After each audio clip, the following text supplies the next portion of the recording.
네, 현재 시각 8시 25분 향해 갑니다. 지금 보시고 계신 머니쇼는 SBS BG앱과 유튜브에서 실시간 시청이 가능합니다. 특히 SBS BG앱 다운로드 받으셔서 시청하시면 다양한 정보 확인해 보실 수 있고요. 더 많은 주식 정보 원하시는 분들은 카카오톡 채널에서 머니를 검색하셔서 친구 추가하시면 됩니다.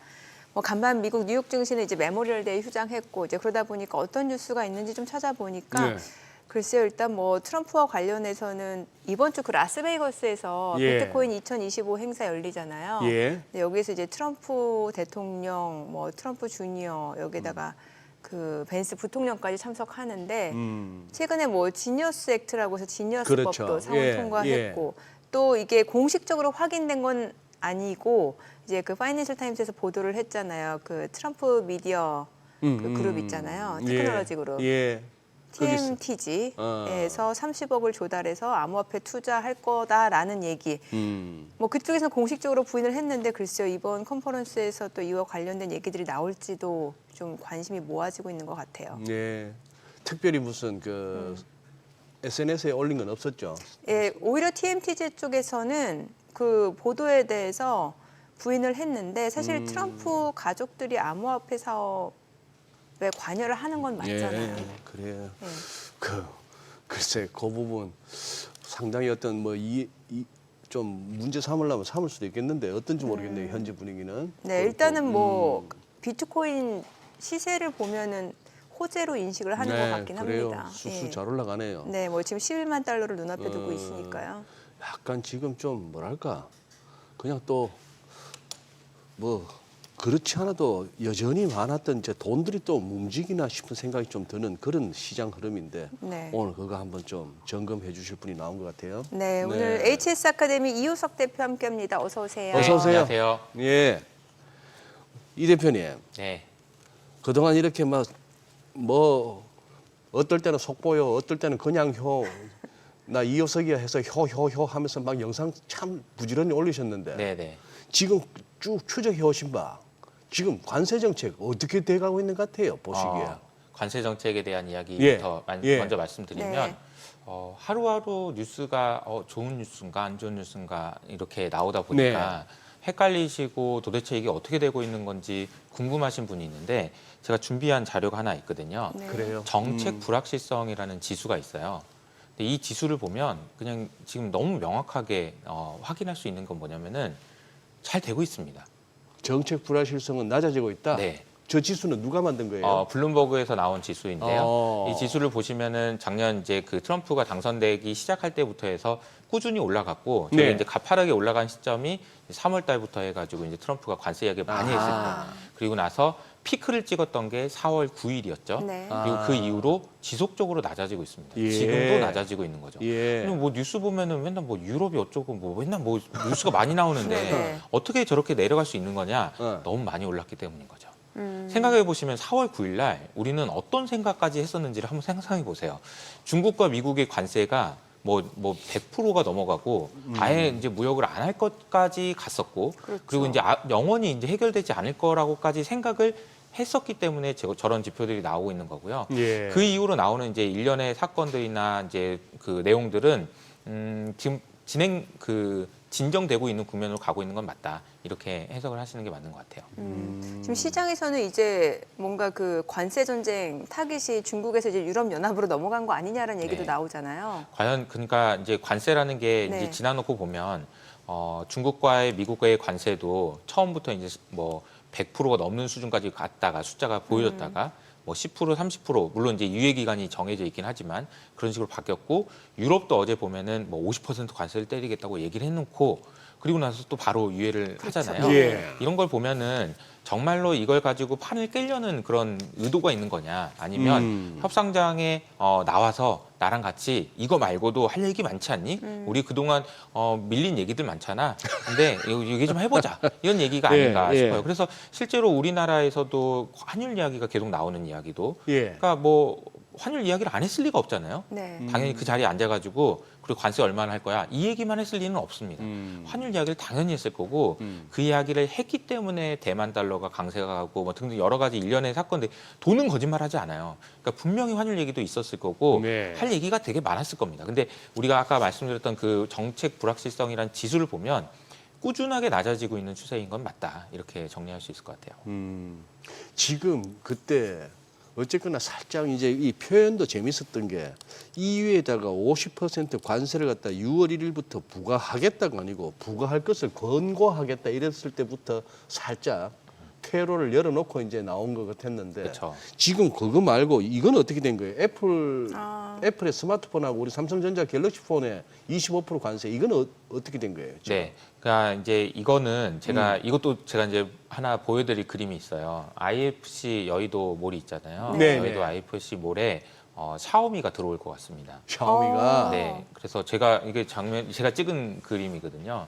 샤오미가 여의도에 상륙하는 것 같아요. 애플도 있잖아요. 네, 애플도 있고요. 그러면 위치가 어떻게 되는 거예요? 애플보다 한층 아래에 있는데 한층 그래요? 아래. 재밌는 거는 저 옆에 이게 보면은 다이슨이라는 여러분 잘 아시는 그 그 헤어 에어랩. 드라이기. 네, 네. 굉장히 고가의 네. 맞아요. 장비잖아요. 네. 저 바로 옆에 아마 샤오미가 한 10분의 1 가격으로 헤어 드라이기를 팔지 않을까 이런 생각이 좀 들어요.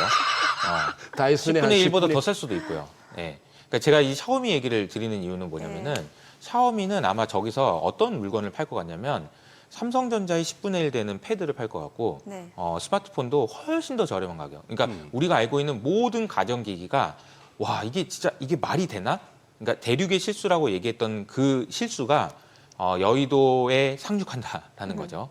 그리고 다이슨 옆에 그리고 애플 밑에 가격 비교가 너무 많이 될 겁니다. 그래서 위치가 제가 궁금했던 게 하필 다이슨 옆 애플 밋 이런 식으로 그렇죠. 전략적이네요. 그래서 사실 보면은 이게 이제 그 아이워치, 뭐 스마트폰 이런 것들이 가격이 정말 비싸잖아요. 네. 뭐 100만 원도 하고 뭐 이렇게 비싸잖아요. 근데 이게 중국 거 안 써. 이렇게 얘기하지만 야 근데 이 가격인데 안 써? 진짜? 이런 얘기를 이제 샤오미가 할 거고요. 사람들은 이제 고민을 하게 될 거예요. 아니 뭐 중국 거는 좀 쓰기 어렵지 않나? 좀 뭐 어떻게 될지 모르잖아. 이렇게 생각하다가도 그런데 가격이 싼 맛에 한번. 와 이게 네. 가격이 그 테무를 들어가 보시면 옷을 살 때도 테무 우리가 시 장난 아니에요. 그러니까 그거. 아니 예. 뭐 몇만 원은 당연히 되는 건데 네. 몇 천 원 이래 버리잖아요. 예. 이러면 이건 한번 사볼까 이렇게 된단 말이잖아. 그러니까 이제 이 얘기를 이제 애플, 삼성 얘기하셨는데 제가 왜 샤오미 얘기를 꺼냈냐면 어제도 이제 나왔던 뉴스를 보시면 되게 중요했던 뉴스가 뭐냐면은 BYD 전기차, 네. BYD 전기차가 지금 중국에 1등하는 회사란 말이에요. 예. 근데 이 회사가 가격을 최대 34% 인하한다라는 소식이 전해졌습니다. 어디에서요? 중국에서요. 중국에서. 뭐 이것도 정해져 있는 기간이 있어서 프로모션이 용이긴 하지만 34%를 깎는다라는 얘기가 나와요. 그러니까 이거는 어떤 얘기냐면은 애플과 삼성이 제조를 계속 못할 수도 있을 정도로 지금 중국이 몰아붙이고 있는 거예요. 그러네요. 그러니까 그 상황을 타개하기 위해서는 내가 말을 안 해도 니네들이 나와서 뭔가를 안 하면 진짜 위험하다라는 얘기를 지금 이제 트럼프가 하고 있는 거고 네. 애플이든 삼성이든 중국에서는 지금 장사하기가 점점 어려워지고 있는 국면이잖아요. 삼성은 이미 이제 스마트폰은 전혀 못 팔고 있고요. 애플만 이제 팔고 있는 정도인데 왜요? 가격이 비싸서? 그렇죠. 삼성은 네. 이미 지금 점유율이 거의 1%도 안 되는 수준이거든요. 그래요. 그래서 이게 이제 중국의 공습을 이제 두려워하는 그리고 이제 중국의 공습에서 이제 살아남아서 여기서도 뭘 해야 되겠다라는 개념보다는 제조업의 명맥은 유지해야 된다. 이런 정도의 의미가 아닐까 저는 그렇게 해석하고 있습니다. 그나마 애플은 이제 좀 매니아층이 있다 보니까 어느 정도 이렇게 시장 점유율은 유지하고 있는데 앞으로 위협받을 수 있다. 그렇죠. 이제 예. 가격이 너무 싸니까요. 가격이 가격이 너무 너무 싸니까. 지금 그런데 애플하고 삼성에 대한 25% 관세가 언제부터 부과된다 뭐 이런 건 없었던 거죠. 그렇죠. 이제 그냥 상징적인 이제 언급만 된 거죠. 이 상황을 알고 있으면 빨리 들어와라. 미국으로 들어와서 장사를 해야 되지 않겠니? 만들어야 되지 않겠니? 미국 이러다가 제조 완전 공동화된다. 이런 이제 이야기를 하고 있는 거라고. 근데 왜 그 그래서 뉴욕타임스에서는 이렇게 보도했잖아요. 팀 쿡이 미운 틀을 박힌 거라고. 중동 순방 합류 제안을 거절했다는 이유로 미운 틀 박힌 거라는 보도도 있잖아요. 저는 이제 그것도 네. 맞는 얘기라고 생각합니다. 네. 제가 그 인터뷰를 봤어요. 네. 트럼프가 중동에서 이렇게 막 이렇게 얘기하는데 잠깐만 누구 이름을 다 부르더라고요. 홀수하더라고요. 글쎄. 네. 예. 젠스낭 어디지? 젠스낭? 저기 젠스낭 있구나. 왔네. 젠스낭 지난번에 안 오더니 그러면서 팀쿡은 안 왔던데 이런 얘기를 하더라고요. 네. 바로. 네. 그러니까 거기서도 이제 불편한 내색을 정확하게 드러내면서 이제 명확하게 그 엔비디아한테는 선물을 주고 애플한테 선물을 안 주는 아. 그런 모습을 보여주는 거죠. 근데 엔비디아가 이제 이번 주에도 실적 발표를 하지만 그렇죠. 엔비디아는 엄청나게 큰 선물을 받은 겁니다. 이제 중국한테도 약간 그 스펙을 다운그레이드 해가지고 중국에도 팔 수 있는 물건을 만든다라는 보도가 주말 동안 나왔는데 네. 그 얘기를 트럼프가 몰랐을까요? 알고 있었을 겁니다. 예. 이제 그런 게 어느 정도 묵인해주고 허용해주고 그리고 그것뿐만 아니라 중동이라는 엄청난 큰 시장을 열어주고 이런 거는 다 이제 엔비디아한테는 선물을 주고 있는 거라고 보시면 될 것 같아요. 참 사진들을 참 잘 찍어요 보면은 그 수십 컷 중에 좀 전에 나왔던 트럼프 대통령이 눈 감은 표정이나 그 뒤에 팀 쿡의 표정이나 할 것 없이 지금 서로 좀 껄끄럽다는 게 사진에서 드러나요 보면은. 네네. 서로 간에 사실은 이제 엔비디아 같은 경우에는 트럼프와의 거래를 할 수 있는 것들이 있는데 네. 애플은 할 수 있는 게 별로 없는 것 같아요. 애플이 뭐 미국에 줄 수 있는 것, 미국이 애플에게 줄 수 있는 것이 좀 제한적인 것 같다라는 생각도 좀 하게 근데 됩니다. 현실적으로 어떻게 아이폰을 갖다 미국 내에서 만듭니까? 그러니까 이제 그거는 그 인건비나 여러 가지 그 원가 부담을 견뎌낼 수 있을까요? 근데 이 이야기를 이제 한 지가 좀 오래됐고 그러니까. 2018년부터도 하라고 네, 했는데 네. 애플이 움직이지 않았죠. 사실 예. 이제 애플의 팀 쿡이 산업공학과 출신이고 예. 그 재고 관리라든지 생산 관리 이런 거를 전공했던 사람이에요. 네. 그러니까 그게 너무너무 중요한 사람인 거죠. 그래서 중국이랑 미국에서 생산하는 거를 비교해 보면 이거는 당연히 경영의 관점에서는 안 하는 것이 효율적이라고 생각을 했을 거예요. 근데 네. 지금은 효율성의 시대가 아니잖아요.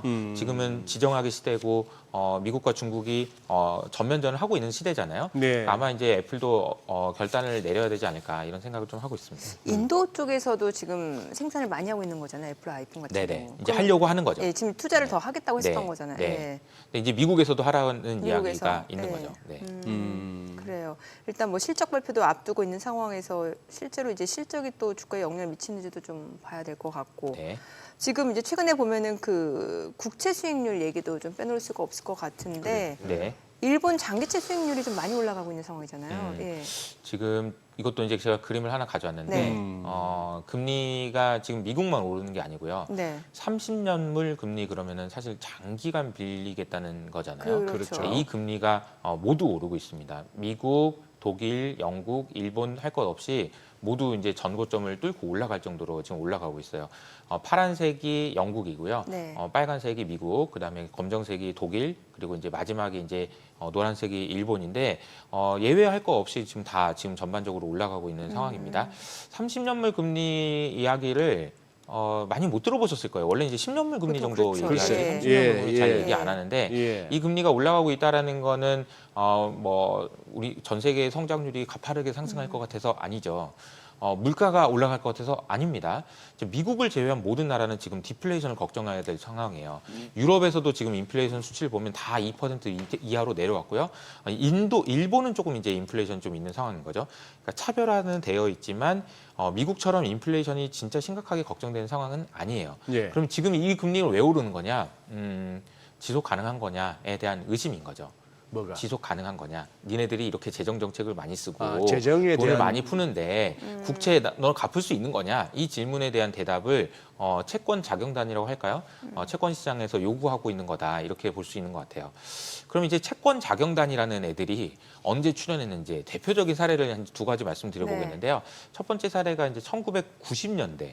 이제 클린턴 대통령 있었을 당시에 채권 자경단이 있었습니다. 그때 이제 클린턴 대통령이 재정 정책 많이 쓰고 세금도 깎아주고 이렇게 한다고 얘기를 했어요.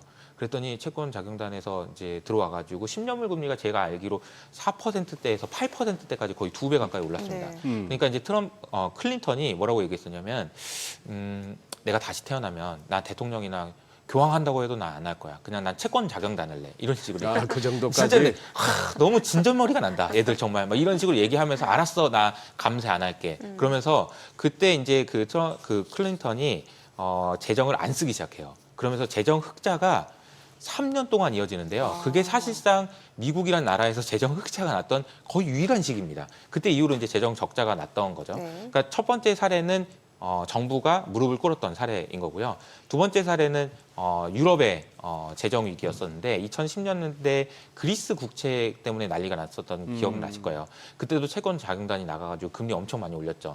근데 금리 많이 올렸지만 채권 자금단이 할 수 있는 일은 제한적이었습니다. 왜냐하면 그리스가 뭘 할 수 있는 게 없었거든요. 네. 그래서 그냥 시간 끌기로 해가지고 그냥 무마되고 넘어갔어요. 이 두 가지 경우가 있는데 이번 경우는 달라요. 이번 경우는 지금 트럼프가 클린턴처럼 알았어 미안해 채권 자금단 잘못했어 이렇게 할 것 같지 않죠. 네. 그리고 시간이 지난다고 해서 해결될 문제도 아니에요. 이거는 미국의 문제이기 때문에 그리스의 문제랑은 차원이 다릅니다. 그럼 해결할 수 있는 방법이 뭐냐? 딱 한 가지 방법밖에 없습니다. 제가 계속 2년 전부터 주장했던 건데 미국은 빚을 줄일 수가 없어요. 네. 이거 줄일 수가 없습니다. 방법은 하나예요. 성장을 더하는 수밖에 없어요. 그게 GDP 를. 이제 어쨌든 결국은 이게 우리가 저 그림에서 저 금리가 어떻게 하면 낮아질까?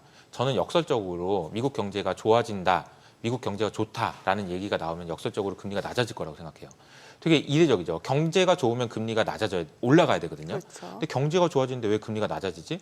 제가 생각하는 이유는 GDP 대비 국가 부채가 안정될 수 있다라는 심리를 줘야 채권 시장에서 안정될 거라는 거죠. 다시 수요가 말하면 늘어날 거다. 미국이 성장을 해서 네. 저 30년 후에는 이 돈을 갚을 수 있다라는 생각을 하게 만들어주는 게 필요하다라는 거죠. 그래서 개인적으로는 미국의 경제 성장률을 올리는 것이 중요하다고 생각하고 이것을 그 일론 머스크도 X에서 얼마 전에 이야기를 했더라고요. 내가 이런저런 고민을 많이 했는데 결국은 생산성을 가속화시켜서 GDP를 올리는 것이 제일 핵심이었네. 이런 얘기를 하더라고요. 그러니까 지금 부채 문제를 해결할 수 있는 방법은 여러 가지가 있어요. 네. 그냥 첫 번째 방법은 이제 못 갚는데 미안하다. 배째. 이게 있고요. 그게 아니면은 뭐 어떻게든 내가 니를 시키는 대로 할게. 내가 돈 더 쓰든지 허리띠를 졸라 맬게 있는데 이럴 수는 없는 거잖아요. 그러니까 유일한 방법은 이제 성장이다. 성장을 어떻게 할 거냐? 뭐 AI로 성장을 해야 되는 거고, 뭐 중동하고 딜을 해서든 성장을 해야 되는 거고, 어떤 식으로 해서든 성장을 할 수밖에 없는 거다. 이런 상황이라고 얘기할 수 있을 것 같아요. 그럼 이 얘기를 들으면 이제 많은 분들은 이제 가슴이 불편해지실 수 있습니다. 안 될 것 같은데, 안 될 것 같은데, 네, 그럴 수 네, 있어요. 네. 그런데 이게 이제 위험한 도박이라고 할지언정 미국은 이런 방향으로 가기로 시작했다라는 것이고요. 아마도 이제 당분간은 미국이 그래도 저렇게까지 하는데 성장을 할 수도 있지 않을까? 이런 생각을 이제 시장이 할 수도 있을 거라고 생각을 합니다. 아니 뭐 AI와 로봇이 발달하면서 생산성이 높아진다. 그러면 사람들은 할 일이 줄어들고 네. 집에서 할 게 그러면 몇 푼 있는 걸로 주식하는 것 말고는 뭐 코인 투자하고 이거 말고는 할 일이 없네요. 네, 장기적으로는 그렇게 될 거라고 생각하고요. 뭐 5년 후, 10년 후에는 진짜로 그렇게 될 것 같아요. 근데 지금 당장은 그런 세상이 바로 오진 않잖아요. 그렇죠. 그러면은 트럼프 입장에서 성장을 하기 위해서 필요한 게 뭘까를 생각해 보면 지금 우리가 알고 있는 미국과 중국의 그 다툼의 근본적인 원인에 대해서 우리가 이해를 해야 된다고 생각하거든요. 예. 근데 근본적인 원인은 그냥 쉽게 말해서 미국은 생산을 너무 안 하고 소비만 너무 많이 하고 중국은 생산을 너무 많이 해서인 거예요. 그냥 이거 말고는 없어요. 이게 제일 중요한 거거든요. 네. 그러니까 중국뿐만 아니라 우리나라도 마찬가지죠. 우리도 그냥 생산을 너무 많이 해서 물건이 남아서 수출을 해야 되는 그런 예. 상황인 거예요. 원래는 우리만 쓸 거 만들었으면은 이렇게까지 수출 주도형 경제가 되진 않았겠죠. 네네. 근데 이 문제를 해결할 수 있는 방법이 또 두 가지가 있습니다. 첫 번째 방법은 이쪽에서 만나는 거죠. 다시 말하면 중국도 생산을 덜하고 네. 미국도 소비를 덜하는 거죠. 이건 다 죽자는 거죠. 그렇죠. 네, 그러면 어떻게 될까요? 미국이 소비를 덜 할게. 경기 침체 오는 거고요. 중국이 생산을 줄일게. 그러면 이제 중국도 이제 망하는 겁니다. 근데 이 문제를 이쪽에서 만나겠다라는 것이 이제 트럼프의 생각인 것 같아요. 이쪽에서 만나겠다라는 얘기는 뭐냐면 중국, 한국, 독일, 일본 할 것 없이 니네들 다 더 재정을 써서라도 우리가 했던 것처럼 소비를 더 많이 늘려. 어떻게 해서든. 그리고 나면 우리도 좀 제조업해가지고 우리도 좀 생산할게 이런 식으로 해서 임밸런스를 맞추자라는 이제 이야기를 하는 것 같고요. 이 얘기가 실제로 될 거냐 안 될 거냐 이건 알 수 없어요. 근데 이 문제를 해결하기 위한 수단으로 삼은 것이 저는 환율이라고 생각하는 거죠. 그러니까 미국에서 왜 달러 약세를 용인하면서 한국의 원화를 강세로 만들어주고 위안화를 강세로 만들어주려고 하는지 이거는 니네들이 돈을 풀 수 있는 금리를 좀 낮출 수 있는 여지를 내가 만들어줄게라는 신호일 수 있다는 거예요. 그러니까 이번 주에 있는 금통위가 있는데요. 이 금통위에서 당연히 금리를 내릴 걸로 이제 많은 분들이 예상하고 있잖아요. 우리 하는 금통위. 네. 근데 사실 이 금리 인하는 연초만 해도 작년 말만 해도 생각하기가 좀 어려웠던 이유가 이러다가 그 환율이 1,500원 가면 어떡하냐 라는 얘기가 나왔는데 지금은 이제 환율이 안정됐잖아요. 그러면서 이제 금리도 그렇고 재정 정책에 대한 여력도 좀 더 생겼다라고 볼 수 있는 거거든요. 그러니까 이거를 판을 만들어준 거는 결국 이제 미국에서 이런 식으로 환율이라는 그 큰 움직임, 매크로 움직임을 통해서 판을 만들어준 거다 이렇게 해석할 수 있다는 거죠. 아까 차트 띄워놓고 이제 주요국들 30년물 수익률이 막 올라가는 그 밑에 자막에 시계로 총리해갖고 저는 잠시 당황했어요. 자막에서 이시바 시계로 우리가 아베 신조 했을 때 아베 총리라 그러지 신조 총리를 안 그러잖아요. 이효석 총리를 갖다가 효석 총리를 안 그러고 이 총리라 하듯이 네네. 오타니 쇼헤이도 오타니라 그러지. 네. 시계로가 아니고 이시바. 이시바 총리가 맞는 네. 것 같아요. 근데 그나저나 저거 말이에요. 예? 저런 식으로 했을 때 우리 이 대표께서는 아직까지 큰 위기감은 안 느끼세요? 지금 이른바 30년물 미국 기준으로 5%, 10년물 4.5에서 4.7 일갔다 이렇게 예의주시하는데 이쯤 오면 또 국채 매수가 들어오면서 잘 올라가진 않아요. 네네. 근데 혹시라도 이게 위로 팡 튀면은 네. 이걸 좀 이렇게 진정시킬 어떤 그 방안은 갖고 있다고 보세요? 각국이? 쉽지 않죠. 그래서 사실 저 그림은 상당히 이제 투자하는 입장에서는 리스크로 받아들이는 것이 맞습니다. 리스크로 받아들이는 것이 맞다라는 얘기가 금리가 올라가게 되면 어쨌든 자금이 꼬여요. 그래서 이제 문제가 생길 수 있어요. 근데 이게 지금 극단적으로 이게 예상하기 어려운 상황인 거긴 한 게 저는 이제 미국 시장에 대해서 이제 긍정적으로는 보지만 단기적으로 좀 힘을 빼야 된다라고 말씀드리는 이유가 저 그림 때문인 거예요. 금리가 너무 올랐기 때문에 네. 이제 불안해요. 예. 근데 이제 미국 시장에 대해서 장기적으로는 긍정적으로 볼 수 있는 여러 가지 이유들, 아까 이제 성장을 드라이브 네. 건다. 그리고 AI에서 무엇인가 나올 수 있다. 그리고 이제 트럼프가 다른 중동 국가들하고 딜을 시작했다. 이런 내용들을 이제 말씀을 드렸는데 그 재밌는 게 수급적으로도 지금 엄청난 극단적인 상황이 나타나고 있거든요. 그러니까 최근에 이제 4월 9일 날 미국 시장이 바닥을 찍고 올라오는 과정에서 그러니까 어떤 글로벌 IB도 바이를 해야 된다라고 얘기를 하지 못했어요. 사라고 얘기를 못했고 실제로 헤지 펀드들도 오히려 쇼 포지션을 늘렸어요. 이 과정에서. 예. 그러니까 지금 올라오는 과정에서 나는 아닌 것 같아. 아니 기관 투자자들 입장에서는 아니라고 생각할 수 있어요. 아무리 관세를 낮췄다고 한들 되게 높은 거고 경제는 안 좋아질 것 같고 막 이래요. 근데 경기 침체는 아닌 것 같거든요. 지금 미국이. 이러니까 이제 숏 입장에서 지금 쫄리는 거예요. 여기서 더 올라가면 와 이거 좀 어떻게 해야 되지? 그러니까 손실은 지금 이게 이제 주가가 올라가는 과정에서 이 헤지 펀드들은 지금 피가 철철 나요 지금. 지금 장난 아니에요. 엄청난 손실이 있고 있는 상황이에요. 많이 다쳤다 그러더라고. 네, 그 상황에서 지금 오히려 포지션을 늘렸다는 거예요. 쇼 포지션을. 쇼스. 자 그러면은 이제 여기서 이 올라오는 과정에 산 애들이 누구냐? 미국 개인 투자자들. 글쎄. 예. 자 개인 투자자들이 역대급으로 지금 사고 있어요. 지금 이 헤지 펀드들과 개인 투자자들이 지금 엄청나게 극단적인 충돌을 지금 하고 있는 상황이다. 근데 만약에 여기서 경기 침체가 아니야. 그래가지고 아까 제가 말씀드린 30년 물가 올라갈 줄 알았는데 진정돼. 그래서 주가가 여기서 더 올라버려. 그러면 이제 헤지 펀드들은 이제 커버해야 되는 거예요. 그러면 이제 오버슈팅이 또 나올 수도 있는 거거든요. 그러니까 이 상황이 예상하기 상당히 어려워서 저도 힘은 빼고 있다. 이게 이제 하락할 수 있을 가능성이 있으니 그런데 올라갈 수 있는 가능성도 배제할 수 없다. 이렇게 말씀드릴 수 있는 거죠. 저는 아까 그 차트에서 또 궁금한 게 그 독일 국채 수익률 올라가는 거예요. 사실 그동안 보면은 독일은 재정적자보다는 오히려 재정 정책을 쓸 여력이 있다라는 얘기 더 많이 들어왔거든요. 네네. 근데 저렇게 국채 수익률이 올라간다라는 거는 또 독일에 대해서도 그 부분을 좀 신뢰 못한다라는 해석인 거잖아요. 그렇죠. 이게 이제 보면 저 금리가 언제부터 올라갔는지 빨간색을 보시면 미국의 금리가 언제부터 올라갔죠? 2020년부터 지금까지 30년물 금리 기준으로 계속 올라갔네요. 근데 주가는 어떻게 됐죠? 계속 올라갔죠. 그러니까. 그러니까 미국이 주가가 왜 올라간 거죠? 그러면 사실은 저는 이제 AI 때문에 올라갔다고 생각하거든요. 미국의 AI가 될 것 같다라는 생각이 있으니까 미국에 있는 기업들이 캐펙스 투자를 하고 그 캐펙스 투자가 서로 간의 이익으로 연결되면서 이익이 증가하는 모습이 소수의 종목들이었지만 나타났다라고 볼 수 있거든요. 그러면 지금 독일에서도 해야 되는 게 뭐냐?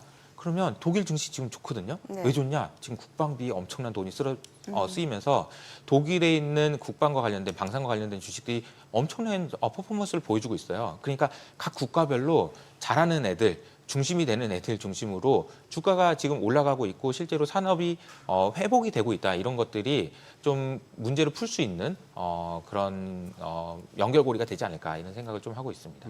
지금 하단 자막에 보면은 문 닫은 독일 기업이 16%. 경기가 안 좋긴 한가 보네요. 네. 그러니까 이제 사실은 이제 이런 거죠. 그 제가 오늘 아침에 이제 여러 가지 이제 에세이를 쓰고 왔는데 네네. 에세이 쓸 때 이제 되게 그 키워드가 이거였어요. 예. 창조적 파괴. 창조적 파괴? 창조적 파괴. 파괴인데 창조적인 파괴인 거죠. 그리고 파괴적 혁신. 뭐 이런 이야기들이 사실은 어떻게 보면 자본주의에서 반드시 필요한 겁니다. 그 뭐 슈페트가 일찌감치 얘기했던 거 아니에요? 그렇죠. 네. 왜냐하면 이게 없으면 깨끗해지지가 않아요. 그러니까 안 좋은 기업들은 이제 문을 닫아야 돼요. 근데 이 문을 닫는다는 얘기는 다른 표현으로는 살아남은 애들이 더 강해진다는 얘기도 네. 하거든요. 저 보통 네. 치킨 게임에서도 그렇고. 이것이 예. 반복되어야만 사실은 시장이 원활하게 돌아가고 그것이 이익이 나게 되고 그러면서 주가도 올라가게 되는 거예요. 그래서 사실은 안 좋은 회사들 주가가 안 좋은 회사 망하는 회사도 되게 많아요. 이래가지고 이제 주식 빠질 것 같아요. 이거는 좀 약간 왜곡된 해석일 수 있다. 네. 우리나라 올해 지금 건설회사 망하는 회사 진짜 많아요. 네. 건설사 주가 한번 보세요. 사상 최고치예요. 그러니까 글쎄. 최근 52주 신고가 계속 쓰고 있어요. 네네. 왜 이런 일이 생각되는지를 생각해 보면 이 창조적인 파괴라는 것이 주식시장에서 어떻게 이해하는지를 이해할 수 있다라는 거죠. 네. 자, 지금 시각 8시 51분 향해 갑니다. 오늘 양시장 호가 상황 체크해 보겠습니다. 먼저 코스피 예상 체결 지수부터 확인해 볼게요. 오늘 0.4% 하락 출발 예상되고요. 예상 체결 지수는 2631포인트입니다. 코스닥도 0.4% 내림세 예상되고요. 예상 체결 지수는 722포인트입니다. 시가총액 상위 종목 예상가 보겠습니다. 삼성전자 오늘 0.9% 하락 출발 예상됩니다. 지금 호가는 54,200원이고요. SK하이닉스도 0.4% 내림세가 예상됩니다. 예상가 20만 1,000원이고요. 삼성 바이오로직스가 1% 하락 출발 예상됩니다. 호가 103만 1,000원.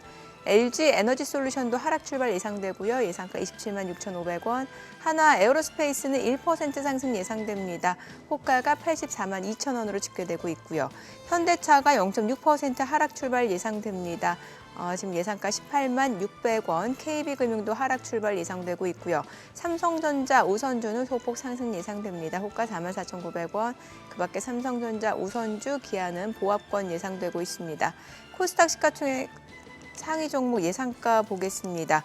알테오젠 어제 2.6% 상승 마감했었는데요. 오늘 추가적으로 3% 상승 예상됩니다. 호가는 34만 1,500원. 에코프로비엠이 5.8% 하락 예상되고요. 예상가 8만 500원. HLB 그리고 펩트론 상승 출발 예상되고 있습니다. 레인보 로보틱스도 오늘 호가는 27만 원으로 집계가 되면서 상승 출발 예상되고 있고요.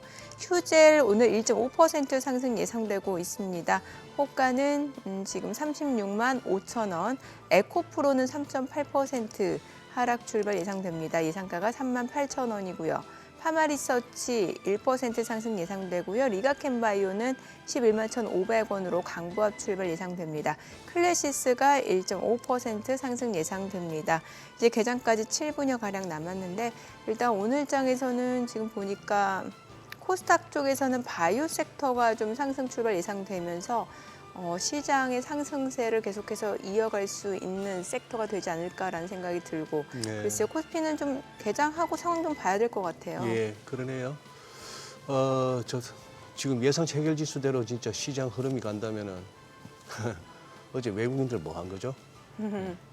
어제 이제 종가에 네. 글쎄. 너무 많이 올랐어요. 그러니까 맞아요. 어제 1% 동시효과에서 초반 그냥 올려서 그렇게 동시효과에서 오른 거라서 예. 저 정도는 당연히 빠지는 게 맞습니다. 그러니까 저 정도는 빠지는 게 한 맞다. 0.7% 정도가 막판에 그냥 맞아요. 고가로 네. 올랐기 예, 때문에 예. 기관 자금이 들어오면서 올랐거든요. 그래서 저거는 이제 사실 조정 받는 게 너무 당연한 거고요. 혹시 그 위클리 옵션이 또 작용했나요? 네, 어제? 아마 이제 아마 파생 상품 시장에서 좀 영향이 좀 있었던 걸로 생각을 합니다. 근데 이제 저는 개인적으로 최근에 이제 국내 주식 시장에 대해서도 긍정적으로 이제 보고 있다는 말씀을 이제 한 달 전부터 네. 계속 글쎄, 말씀드리고 있거든요. 그러시더라고. 네. 근데 이제 제가 어제 이제 그 영상을 올려드렸던 그러니까 세 가지 말씀드렸는데 첫 번째로는 코스피가 올라야 되고, 코스피가 올라야 되고. 네, 그리고 오를 수도 있을 것 같고 오르는 방법도 있다 이렇게 제가 이제 말씀을 드렸거든요. 올라야 되는 거는 우리나라 이제 기업들의 조달 비용이 낮아져야 된다는 측면에서 당위성이고요. 그리고 우리나라에 있는 많은 개인들이 부동산 말고 주식이라는 것도 금융자산으로 인정받아야 된다라는 측면이고요. 네. 두 번째로 이제 오를 것 같다라는 거는 예. 외국인이 살 것 같아서 살 것 그래요. 같아서. 그러니까 이제 환율이 진정된다는 게 상당히 좀 중요한 의미가 있다라고 생각을 하고요. 그리고 6월달에 있을 MSCI 선진지수 편입 여부도 아직 확정이 되진 않았지만 기대감이 좀 있는 것 같습니다. 네. 그리고 이제 제가 대선 후보 2명을 인터뷰한 거의 유일한 경제 유튜버인데 예. 2명 인터뷰하고 나서 이제 소감은 누가 되든지 간에 관계없이 코스피 부양에 대한 의지가 있다라는 네. 측면입니다. 그리고 또 한 가지는 뭐냐면은 우리나라에 있는 기업들의 이제 섹터들 중에서 신고가, 52주 신고가를 기록하는 섹터들이 되게 많습니다. 생각보다. 제가 한번 불러드리면 네.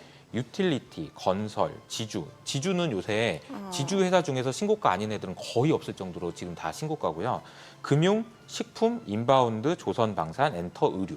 이 섹터들이 전부 다 지금 52주 신고가를 기록하고 네. 있어요. 이거는 뭐냐면은 밑에 단에서 아까 제가 말한 대로 샤오미 때문에 삼성전자나 그런 대기업들은 주가가 안 올라요. 근데 밑에서 지금 올라가고 있는 힘이 생각보다 강하다라는 게 이제 또 중요한 포인트인 것 같습니다. 그리고 방법도 있다라고 얘기했던 거는 뭐냐면은 저는 어쨌든 이제 코스피가 올라가기 위해서는 우리나라 뭐 경제가 좋아지고 이런 건 아니지만 주식이라는 것이 매력적인 자산이 되는 게 중요한데 이거는 제도 개선이 필요하거든요. 예. 법이 바뀌어야 돼요. 예. 근데 법을 바꾸는 사람은 이제 국회의원들이잖아요. 예. 그래서 이제 제가 이제 제시해드리는 의견이 국회의원들한테 코스피를 사게 하자. 아니면 국회의원들을 월급을 코스피로 주자. 아니면은 신생아가 태어나면 그 아이에게 1,000만 원어치 코스피 ETF를 주자. 네. 그리고 20살이 될 때까지 못 팔게 하자. 어. 그럼 전 국민이 코스피가 오르면 안 되는 이해관계의 일치가 일어난다. 그러면서 코스피가 빠지면 제도가 안 되는 바뀌고 이해관계. 법이 오케이. 바뀌고 이러면서 코스피가 올라갈 수 있다. 이게 이제 방법론으로 제시를 했는데 예. 글쎄요 이게 이제 뭐 정치권에서 받아들일지 어쩔지 모르겠지만 저는 뭐 충분히 의지는 있는 것 같아서 개선 가능성이 있다라고 생각을 합니다. 저 대표님 나오셨으니까 그 코인 얘기 좀 여쭤볼게요. 요즘 네. 뭐 지니어스 액트, 지니어스법 여기에다가 이번 주 또 라스베이거스에서 그 비트코인 2025 이게 암호화폐 최대 그 컨퍼런스 행사잖아요. 네. 뭐 트럼프도 가서 연설하고 부통령 가고 하면 엄청 큰 행사고 또 간밤에 나온 그 파이낸셜 타임즈 보도 보면은 트럼프 미디어 앤 테크놀로지 그룹에서 30억 달러 조달해서 암호화폐 매입할 거다. 이거는 마이크로 스트래티지랑 좀 비슷한 전략이잖아요. 그 첫 번째로는 이제 그 비트코인 관련해서 한 가지 이제 코멘트를 드리면 지난주에 미국의 모든 자산들이 다 가격이 빠졌어요. 네. 달러 빠졌죠. 채권 가격 빠졌죠. 그다음에 주식도 빠졌습니다. 근데 비트코인 올랐어요. 그래요. 이건 상당히 네. 중요한 시사점이 있다라고 생각합니다. 미국에 대한 신뢰가 흔들리는데 비트코인이 올랐어요. 물론 달러가 약세가 됐기 때문에 오른 것도 있지만 비트코인이 어쨌든 확고한 자산으로 금융 자산으로 인식이 되기 시작했다. 그 실제로 회계적으로도 디지털 에셋으로 올해부터 이제 반영이 되기 시작하거든요. 그러니까 많은 기업들이 비트코인을 살 것 같아요. 그러니까 비트코인을 산다라는 개념보다는 이렇게 표현하는 게 맞는 것 같습니다. 달러로 현금을 들고 있는 거 말고 네. 그거의 일부를 비트코인으로 들고 있는다라든지 어떤 식으로든 기업들이 비트코인을 소유하려는 움직임이 많아질 것 같습니다. 그러니까 이게 굉장히 좀 중요한 변화라고 생각을 네. 해요. 그래서 실제로 이제 비트코인 가격이 많이 오르면서 전 세계의 자산 중에서 시가총액 기준으로 1등은 금이에요. 네. 22조 달러입니다. 그리고 2등이 마이크로소프트, 엔비디아, 애플 이 세 회사의 시가총액이 3조에서 3.5조 사이를 왔다 갔다 해요. 그리고 5등이 비트코인이에요. 네. 5위가 2.2조 달러예요. 그러니까 이 비트코인이라는 이 자산은 이미 이게 뭐 되는 거야 안 되는 거야 이런 얘기는 이미 끝난 거예요. 네. 미국에서의 그런 판단은 이미 끝난 거고요. 미국에서는 이 자산을 어떤 식으로 편입시킬 건가 이제 스며들고 있다라고 생각을 하시는 게 맞는 것 같고요. 네. 많은 분들이 오해하시는 게 이제 달러는 비트코인을 싫어해. 아니에요. 좋아해요. 그리고 미국은 비트코인 너무 좋아합니다. 그런 이유가 트럼프가 무엇을 했기 때문이라고 보기보다는 이미 상원의 과반수 이상이 비트코인에 대해서 긍정적인 시각을 가지고 있다는 네. 걸 감안해 보면 미국이란 나라가 비트코인 좋아하는 거다. 이렇게 이해하시는 게 맞고요. 네. 그럼 비트코인 잘 되기 위해서 필요한 게 뭐냐라고 생각해 보면 이 생태계가 커지는 거예요. 네. 이 생태계가 이걸로 장사하고 이걸로 돈 벌고 이걸 돈 빌려주고 이런 모든 것들 금융이 되고 이런 것들이 진행이 돼야 되는데 그 진행이 되기 위해서 필요한 법안이 첫 번째 법안이 지니어스 법안인 거예요. 그러니까 이게 창세기 법안이라는 거거든요. 첫 시작이다. 이것으로 시작돼서 이 세상이 열린다라는 그런 법안이고 이 법안이 통과되면은 이 시장이 굉장히 활발하게 준비가 될 것 같다라는 생각입니다. 지니어스가 천재 아니에요? 지니어스? 저 지니어스가 천재라는 창세기는 제네시스고 제네시스인가요? 죄송합니다. 지니어스는 천재. 네, 네. 네. 천재 법안인가요? 천재 법안인데 네. 저게 이제 약자가 GNI 근데 핵심이 뭐죠? 스테이블 코인 발행할 때 어떤 식으로 발행해야 될지 규제를 정해놓고 준비금이라든지 이런 부분들을 미국에게 유리한 방향으로 이제 정해놓는 거죠. 그러면서 이제 뭐 여러 가지 제안들이 나와 있는 상황입니다. 결국 저거는 또 스테이블 코인으로 연결되는구나. 그렇죠. 그렇죠. 스테이블 코인은 이 시장을 키우게 만드는 핵심 관문이에요. 그러니까 이 법안을 미국의 규제 안으로 들어오게 되면 규제 안에서 이 시장이 커지고 이 시장이 커지면 크립토 세상이 커진다 이렇게 이해하시면 됩니다. 그리고 이 크립토 세상이 커지는데 거기에 이제 땅 하나를 이제 트럼프가 사놓은 거죠. 그쵸, 그 땅이 지금. 커질 거니까. 네, 맞아요. 그 땅 하나를 사놓은 거라고 이해를 하시면 됩니다. 네. 근데 뭐 트럼프 입장에서는 이게 얼마나 커질 건데 나 이거 조금 산 거 가지고 뭐라고 하냐 이렇게 얘기할 수 있는 거예요. 아니 30억 달러면 4조인데 크죠. 네, 근데 아마 시장이 얼마나 커질 건데 네. 뭐 4조가 아니라 더 커질 건데 이렇게 얘기할 수 있는 거죠. 네. 알겠습니다. 자, 간밤 이제 미증시는 휴장한 상황이고 오늘 국내 증시를 한번 체크해 보도록 하겠습니다. 국내 증시 개장합니다.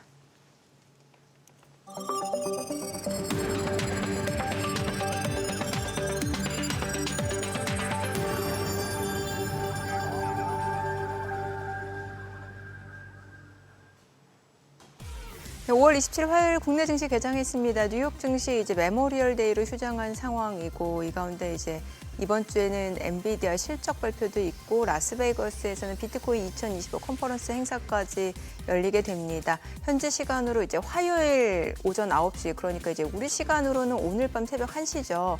1시부터 한 이틀 동안 3일 동안 열리게 되는데 글쎄 여기서 또 이제 트럼프 대통령이 어떤 발언을 하는지에 따라서 가상자산 비트코인 시세에도 영향을 줄 수밖에 없을 것 같고 또 관세 전쟁 이슈가 재점화되고 있는 양상이긴 합니다만 시장에는 일단 단기 충격에 그치는 모습이었던 것 같습니다. 자, 오늘 양시장 출발 지수 보겠습니다. 혼조 출발이네요. 코스피는 0.5% 하락입니다. 2631. 코스닥은 0.2% 올라갑니다. 727포인트입니다. 시가총액 상위 종목 시초가 보겠습니다. 삼성전자가 0.7% 떨어집니다. 54,300원. SK하이닉스도 0.7% 내림세로 201,500원. 삼성바이오로직스가 0.7% 하락합니다. 135,000원. LG에너지솔루션이 1.4% 하락으로 274,000원이고요. KB금융이 0.4% 떨어집니다. 101,500원. 현대차가 0.7% 하락합니다. 187,700원이고요. 한화에어로스페이스는 올라갑니다. 838,000원. 삼성전자 우선주 약보합이고요. HD현대중공업 0.3% 떨어지면서 408,500원. 셀트리온은 1.7% 상승합니다. 155,800원에 거래되고 있습니다. 코스닥 시가총액 상위 종목 예상가도 보도록 하겠습니다. 오늘 알테오젠이 2.4% 상승합니다. 어제도 이미 2.6% 올랐고요. 2거래 연속 반등 흐름 이어갑니다. 339,500원. 에코프로비엠은 떨어지네요. 83,700원. HLB도 소폭 하락으로 52,400원이고 펩트론 0.8% 상승합니다. 229,000원. 그리고 에코프로는 1.3% 하락으로 38,950원에 거래되고 있는 모습이고요. 휴젤이 0.28% 올라갑니다. 365,500원. 레인보로보틱스 0.3% 상승합니다. 27만 원에 거래되면서 이틀 연속 상승세 이어지고 있고요. 파마리서치 강보권이고 리가켄바이오가 1.2% 상승 보여주고 있습니다. 112,300원 0.8% 상승으로 이틀 연속 반등 흐름 보여주고 있고요. 클래시스가 1% 올라갑니다. 오늘 시장에서 특징을 보여주고 있는 섹터 종목들 좀 체크를 해보도록 하겠습니다. 오늘은 이제 뭐 디지털 화폐 관련주 쪽의 움직임이 이어지고 있는데 KCT가 지금 11% 급등하고 있고요. 로지시스가 1.9% 상승, 한네트가 1.6% 상승입니다. 다만 여기에 관련된 섹터 종목들은 그렇게 많지 않은 상황이고 코로나19 관련주가 다시 한번 강세를 보여줍니다. 뭐 진단키트 쪽도 볼게요. 지금 보시게 되면은 코로나19 쪽에서는 뭐 진단키트 쪽에서는 메디콕스가 지금 동전주다 보니까 좀 많이 올라가고 시젠 2% 상승 32,950원. 그 밖에 일양약품은 강보권이고 SD바이오센서가 18% 급등합니다. 12,870원을 넘어서고 있고요. 마이크로디지털도 5.3% 올라갑니다. 그리고 더 바이오메드도 3.9% 상승 7,540원 선이고요. 바이오노트 그리고 지노믹트리 3.6% 상승 중입니다. 퀀타 매트릭스도 1.6% 올라갑니다. 오늘 진단키트 쪽 움직임이 좀 탄력적으로 올라가고 있는 상황이고요. 휴마시스도 1.3% 올라갑니다. 조선기자재 쪽이 다시 움직이네요. 오리엔탈 전공. 근데 이거는 조선기자재라고 보기는 그렇고 테마주로 봐야겠죠. 정치인 테마주네요. 오리엔탈 전공은. 자, 그리고 테마주는 타이밍이 엇박나면은 좀 손실 보기 쉬우니까 투자하실 때 좀 각별한 주의가 필요할 것 같고요. 조선 쪽 좋아요, 조선 쪽. 삼성중공업이 6% 강세입니다. 16,010원 선. 그리고 HJ중공업이 1.4%. 다만 하나오션은 소폭 상승에 그치고 있는 모습이고 지금 보게 되면은 세진중공업 3.2% 상승이고요. 그 밖에 현대미포, 현대중공업은 약보합 흐름 이어지고 있는 상황입니다. 수급 상황 좀 체크해 보도록 하겠습니다. 오늘 유가증권 시장에서는 개인 투자자가 638억 원 순매수고요. 외국인과 기관은 각각 116억 원, 551억 원 매도 우입니다. 코스닥 쪽에서 개인 투자자가 320억 원 순매수, 그리고 외국인과 기관은 각각 280억, 34억 원 매도 우위를 나타내고 있습니다. 환율 체크해 보겠습니다. 달러원 환율입니다. 정규장 마감 대비로 4만 60전 상승하면서 1,368원에 개장이 됐습니다. 오늘 시장은 일단 혼조 출발이고 지금 보니까 뭐 일부 방산주 그리고 바이오 섹터 이런 종목들이 움직임이 이어지고 있고요. 원전은요? 원전 두산 에너빌리티부터 좀 볼게요. 예. 오늘 좀 떨어지네요. 지금 두산 에너빌리티가 1.6% 하락 흐름 보여주고 있고 사실 최근에 좀 오르다가 오늘 좀 조정을 받는 거라서 좀 차익 실현 물량들 나오는 정도로 보셔도 될 것 같아요. G2 파워도 좀 떨어지네요. 어제 오후에 그 머니쇼 플러스 월요일 제가 출연하면서 이 앞에서 이제 자료 보내고 뭐 기사를 읽다가 한참 빠져드는 바람에 네, 3시 반인데 제가 스튜디오 28분에 들어왔잖아요. 예, 맞아요. 예, 그렇죠. 슬라이딩으로 들어오셨죠. 슬라이딩으로 도착을 했는데 그리고 나서 깜짝 놀란 거예요. 제가 시장 흐름 보고. 체결 마지막에 종가를, 맞아요. 종가를 예. 보고 저도 오프닝 할 때하고 다시 한번 확인해 보니까 코스피가 갑자기 2% 상승. 그러니까 기관 쪽 매수 규모가 엄청나고. 거기다 기관들이 예. 뭐 평소 같으면은 이제 뭐 현물 털리면은 선물 사고 뭐 네. 선물에서 또 이제 뜯기고 나면 또 현물 사고 하는 그게 아니고 현선물 동시에 대규모로 사길래 이게 뭐지 싶었는데 역시 별거 없었네요. 별거 없었고 환율도 아직까지 1,360원은 좀 그러네요. 예우가 필요한 그런 레벨인 것 같습니다. 그런데 아까 저기 우리나라에서도 무슨 뭐 우리나라 원화 뭐 스테이블 코인 이런 얘기가 나오던데 그게 가능하다고 보세요? 만드는 거는 가능하죠. 만드는 건 가능하다. 네, 만들 수는 있죠. 근데 이제 쓰느냐의 문제. 쓰느냐의 문제다. 그렇죠. 저는 이 스테이블 코인에 대해서 사실 저도 제가 작년 10월 달부터 계속 말을 그거 해왔고 많이 다루셨잖아요. 제일 이제 많이 다루긴 예. 했었는데 예. 이번에 이제 그 스테이블 코인과 관련된 법안 혹은 이제 재무부에서 이제 미국 정부가 스테이블 코인을 어떻게 생각하고 있는지에 대한 이제 보고서가 30페이지짜리 보고서를 제가 요약해 놓은 것도 있어요. 네. 그 내용에 보면 미국은 지금 스테이블 코인에 매우 진심입니다. 네. 매우 진심이고요. 이게 이제 통과가 됐을 때 우리나라에 미치는 영향에 대해서 제가 이제 말씀드리면 네. 단적으로 말씀드리면은 원화가 필요가 없어집니다. 원화가 필요가 없어진다. 네. 근데 지금 당장 우리나라는 그래도 경제 규모가 있고 네. 무역 거래를 하기 때문에 그리고 우리나라의 경제가 전 세계에서 상당히 큰 규모이기 때문에 원화가 필요하죠. 그런데 저 멀리 있는 나라에서부터 예. 점점 자국 통화는 없어질 겁니다. 네. 그러니까 대표적인 나라가 이제 남미 국가들부터 시작될 거고요. 아. 남미 국가들 같은 경우 왜 없어지냐 생각을 해보시면 한 나라의 그 인플레이션이 100%씩 되는 나라의 화폐를 뭐하러 가지고 있고 뭐 아르헨티나 있어요. 페소, 짐바브웨 달러 다 필요 네, 없겠다. 다 생각해보면. 진짜로 네. 필요 네. 없어질 거고요. 네. 이제 그렇게 돼서 이미 그 나라에 있는 국민들이 예. 가장 많이 스테이블 코인을 쓰고 있습니다. 음. 근데 그 이유가 너무 명확한 거예요. 달러를 가질 수는 없으니까 네. 스테이블 코인을 바꿔놓는 수요들이 많고 네. 실제로 거래를 하더라도 훨씬 더 수월하기 때문에 이거는 그냥 풀어놓으면 자연스럽게 저 나라들이 쓰는 통화가 달러로 흡수된다라는 생각을 하고 있는 거예요. 무서운 생각인 거죠. 그러네요. 그러면 이거를 막기 위해서 우리도 원화 스테이블 코인을 해보자. 할 수는 있습니다. 근데 누가 쓰냐는 거죠. 아, 누가 쓰냐는 거죠. 어. 지금 유럽에서 스테이블 코인을 만들어도 일본에서 스테이블 코인을 만들어도 안 써요. 아. 왜냐하면 99%가 달러거든요. 네. 그리고 앞으로 어떻게 될 거냐?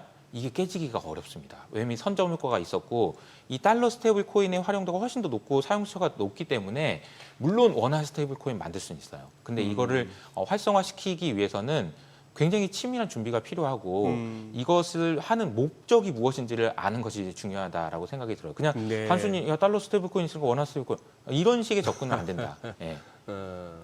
그래요. 아, 진짜 저 달러 패권을 뺏기나 하는 이 얘기, 이 화두는 진짜 벌써 뭐 1, 2년이 아니고 십수년 돼 왔는데 저걸 갖다가 저걸로 풀 수도 있겠구나. 그럼요. 스테이블 코인으로. 이걸 제가 2년 예. 전부터 계속 주장해왔던 예. 건데 이게 진짜 현실이 되니까 저도 깜짝 놀라는 거죠. 네. 이게 내가 말하는 게 진짜 된다고 이러면서 놀래고 있는데 어. 정말 그렇게 되고 있습니다. 실제로. 그러니까 과거의 페트로 달러 시대에 미국의 예. 달러가 사실 무너졌었잖아요. 예. 금으로 안 바꿔준다는데 달러가 뭐 그랬는데 갑자기 해성처럼 사우디가 등장해서 예. 기름을 달러로 거래하기 시작하면서 네. 이제 달러 패권이 연장됐잖아요. 예. 지금은 이제 크립토 세상이 열어주면 여기서 또 달러 패권이 연장되는 일이 놀라운 기적 같은 일이 벌어질 수 있다는 거죠. 이걸 지금 이제 미국에서는 이 법안을 진짜 진심으로 추진하고 있다 이렇게 생각을 하시면 그럼 될 것 같아요. 투자 관점에서 지금 이제 스테이블 코인 하면 대표적으로 USDT, USDC. 그런데 실질적으로 미국 쪽에서는 USDC가 더 비중이 훨씬 크잖아요. 거래 자체가 활발하고. 네. 이거 어떻게 투자를 해야 되는 거예요? USDC, USDT 이걸 산다라는 거는 예. 그건 투자가 아니고요. 예, 그냥 이거는 그냥 뭐 달러를 가지고 예. 있는 거랑 같은 경제적으로는 예. 투자의 관점은 똑같은 거예요. 약간 패그처럼 이렇게 그렇죠. 1대1로 되는. 이제 달러로 이제 스테이블하게 바꿔준다라는 의미이기 때문에 USDC나 USDT 이걸로 어떻게 투자를 해? USDT를 만드는 테더 회사에 투자하면 되죠. 근데 비상장이에요. 투자를 못 합니다. USDC를 만드는 서클에 투자하면 되죠. 비상장입니다. 하반기에 상장할 가능성이 있어요. 네. 그래서 개인 투자자가 이제 이 스테이블 코인이 커지는 것에 대해서 수혜를 보기 위해서 투자할 수 있다, 하고 싶다. 그럼 유일한 방법은 코인베이스에 투자하는 방법밖에 없어요. 코인베이스. 코인베이스가 서클이라는 회사의 지분을 들고 있고 협력 관계가 있기 때문에 코인베이스에 투자하는 방법이 있긴 한데 저는 이제 뭐 그 방법도 되게 좋은 방법이라고 생각하는데 그냥 이 크립토 세상이 커져? 그러면은 비트코인이 오르겠네. 이것만으로도 그냥 그런 충분하지 연결고리. 않나 이런 생각입니다. 결국 이 비트코인을 비롯해서 이제 가상화폐 그쪽은 워낙에 이제 시세는 왔다 갔다 하지만 이 스테이블 코인은 결국 가치가 1 US 달러, 1 스테이블 코인 1 US 달러니까 결국 달러 시세 따라 스테이블 코인의 가치가 움직인다고 볼 수 있는데 그냥 달러 들고 있는 거나 스테이블 코인 들고 있는 거나 마찬가지지만 지금 생각해 보니 아까 말씀하신 대로 아르헨티나 국민들, 엘살바도르 국민들 거기 가능하다면 진짜 짐바브웨 네. 국민들 그러니까 여기서 이제 네. 우리가 아셔야 되는 개념은 무슨 개념이냐면 스테이블 코인을 발행하는 회사가 여기 있다고 생각해 보세요. 그럼 여기는 이제 일반 세상이에요. 네. 그냥 달러. 예. 근데 여기는 그냥 스테이블 코인 달러예요. 예. 그래서 여기는 이제 크립토 세상인 겁니다. 예. 네. 그러면 나 크립토로 그러니까 스테이블 코인으로 바꿔줘라는 실제 돈도 있을 거고 스테이블 코인 가지고 있다가 나 진짜 달러로 바꿔줘라는 사람도 있을 겁니다. 네. 이게 누가 더 많냐에 따라서 여기에 잔고가 쌓이느냐 줄어드냐를 볼 수 있죠. 그렇죠. 이 잔고가 급격하게 쌓이고 있다는 거예요. 스테이블 다시 코인. 말하면 이 세상이 계속 커지고 있다는 걸 의미한다는 거죠. 이 세상이 커지고 있다는 걸 이해하시는 게 되게 중요하다. 네. 그 그래. 교환 비율은 1대1로 똑같아요. 네. 그 교환 비율을 보시는 게 아니고 네. 여기에 돈이 쌓여 여기로 이거 바꿔달라는 사람 많아 이거 바꿔달라는 사람이 많아 이걸 보시는 게 중요하다는 거죠. 뭐 아주 심하게 얘기하자면 좀 전에 그 논리대로라면 언제 사라질지 모르는 원화이긴 한데 근데 워낙 우리나라는 제일 마지막에 사라질 겁니다. 예, 거의 제일 마지막에. 거의 그 뭐 유로화, 엔화 뭐 그 다음에 사라질 정도 가장 마지막. 근데 위협받고 있다는 거죠. 위협받고 있다. 예. 그래도 언제 사라질지 모르지만 그래도 환율 한번 짚어주세요. 아니요. 네. 어떻게 보세요? 근데 이제 그런 관점에서 이제 5년, 10년 후에 이제 원화에 대해서는 그 존재가 뭐 어떻게 될지도 모른다는 위협이 있지만 지금 당장 아까 제가 서두에 말씀드린 대로 미국이 달러 약세를 용인해 주면서 니네들도 먹고 살고 경제 성장을 해야 되니까 그것이 우리에게도 도움이 되니까 원화 강세를 용인해 주겠다라는 스탠스를 보여주고 있는 거잖아요. 원화 강세뿐만 아니고 거의 모든 모든 통화의 대부분의 강세인 대해서, 거죠. 예. 예, 그러니까 이제 미국의 입장에서 그냥 지금 제가 말씀드렸던 스테이블 코인이랑 이런 걸 생각해보고 해보면 그래 뭐 달러 좀 약세해 줄게 이런 느낌 아닌가. 나중에 어차피 결국은 달러로 이제 다 넘어올 건데 이거 이제 그 요건 준비가 다 돼 있어 우리가. 근데 요 안에서 뭐 조금 움직이고 그런 거는 그냥 뭐 니네들이 알아서 하는데 근데 니네들이 강세가 되는 게 수요도 창출하고 경제도 좋아지니까 좋을 것 같아. 우리가 뭐 AI로 또 새로운 거 만들고 있거든. 그거 나올 때까지는 이렇게 해가지고 관세 협상도 잘하고 이렇게 해가지고 어떻게 좀 잘 해보자 이런 얘기 아닐까 이렇게 생각합니다. 그래서 원하는 이제 강세 압력을 계속 이제 받고 있는 거고요. 앞으로도 이제 계속 좀 더 얼마나 더 강세가 될지는 모르겠지만 뭐 1,300원 뭐 초반까지도 갈 수 있지 않나 이렇게 생각을 해서 뭐 개인적인 의견을 말씀드리면 저는 이제 그 유튜브에서 이제 달러로 돈을 줘요. 유튜브를 하면 달러로 돈을 주거든요. 원화로 계속 바꾸고 있습니다. 계속. 네. 쟁여두지 않고. 네. 원래는 이제 달러로 계속 놔뒀었는데 원화로 이제 바꿨고 원화로 이제 계속 바꿀 생각입니다. 그게 환율 전망에 따라서 하시는 거예요? 아니면 지금 회사 현금이 쪼들려서 그러십니까? 현금이 쳐드리는 건 아니고요. 네. 앞으로 조금 달러가 상대적으로 약해질 수도 있기 네. 때문에 미리미리. 그래서 뭐 연말 뭐 하반기 정도까지는 이런 기조가 유지되지 않을까 그렇게 생각하고 있습니다. 이게 근데 외국인들의 한국 주식 매수를 이렇게 고무시킬 수 있다. 그 명제에 대해서는 어떻게 동의하세요? 가능성이 있고요. 근데 외국인이 적극적으로 우리나라 주식을 사기 위해서는 아직도 못 믿고 있는 거거든요. 한국을 사야 되나 저 나라 뭐 출생률이 뭐 저렇다던데 이런 이제 생각인데 예. 실제로 이제 숫자들이 좀 회복되는 것들 보이고 예. 그리고 이제 기업들 중에서도 얘네들 봐라 화장품을 프랑스에도 판다고 그 정도로 얘네들이 벌써 올라왔어? 이런 이제 방사는 또 이렇게 싸고 잘 만들어. 조선은 또 미국한테 너무 필요한데 뭐 이런 이야기들이 하나씩 나올 거고요. 그리고 게다가 이제 아까 지주사 말씀드렸잖아요. 네.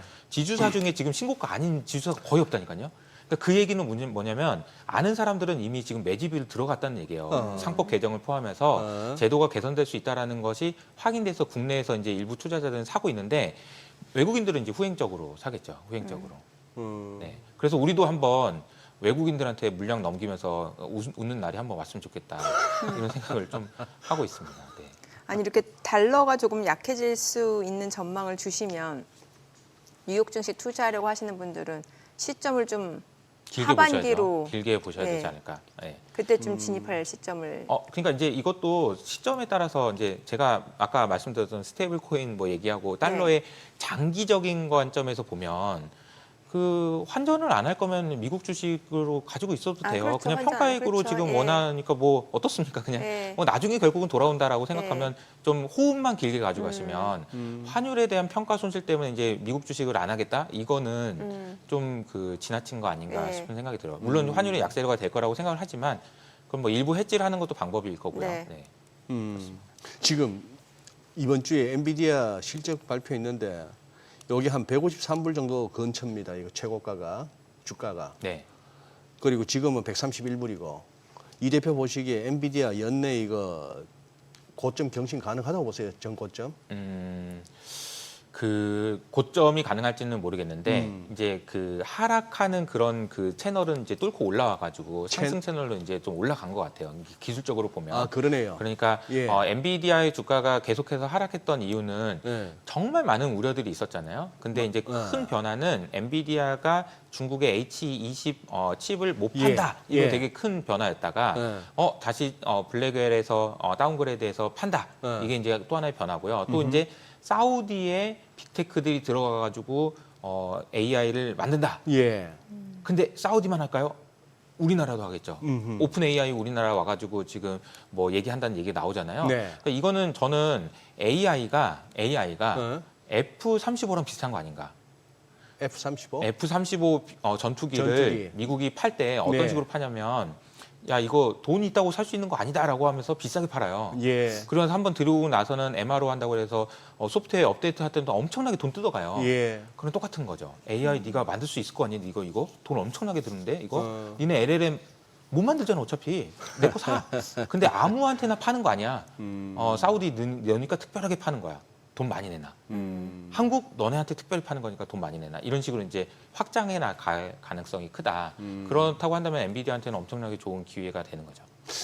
뭐 우리가 자동차의 그 에어백 이거는 진짜 제대로 사고 가면 나봐야 이게 에어백이 제때 터져주는가 확인이 검증이 가능한데 그렇다고 일부러 뭐 어디 붙이쳐 볼 수는 없고 네.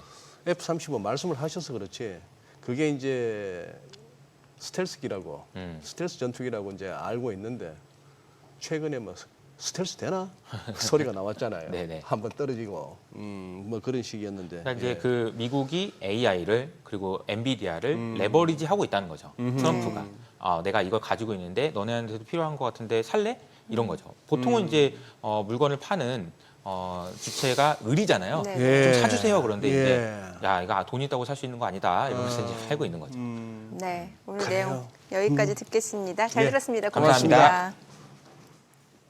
네, 오늘 들으신 내용과 관련해서 더 다양한 정보 원하시는 분들은 카카오톡 채널에서 머니랩 검색하셔서 친구 추가하시기 바랍니다.